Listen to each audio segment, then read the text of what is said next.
Some policies spend money, some policies save money, some policies raise revenue, and others do not. Congressman Foster, along with the Concord Coalition, hosted an interactive budget exercise for voters in District 11, where they had the chance to tackle the budget in teams. The Concord Coalition is a very small, nonpartisan organization dedicated to educating the public about our nation's federal budget, national debt and deficits, and engaging people outside of Washington, D.C. in discussions about solutions to put us on a better fiscal path.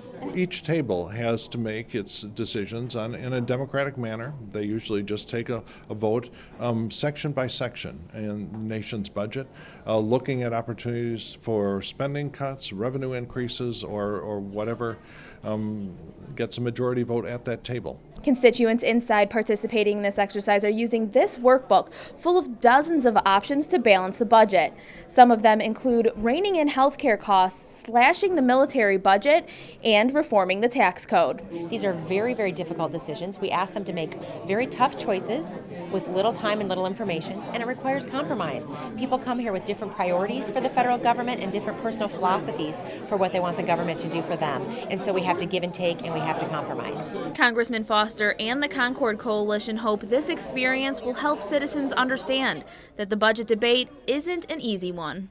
We looked at health care, infrastructure, and defense spending. And it was, we really had a group with a diverse outlook and opinion, and we had lively discussions on just about every category. We spent a lot of time on taxes, individual and corporate taxes.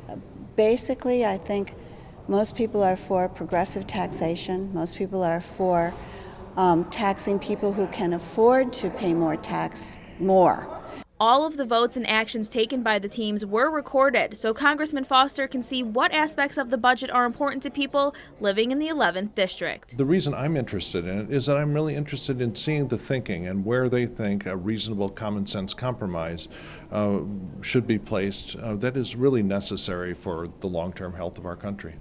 In the end, teams were able to reduce the deficit anywhere from billions to trillions, but realized no matter how hard they tried, there was still a lot more work that needed to be done.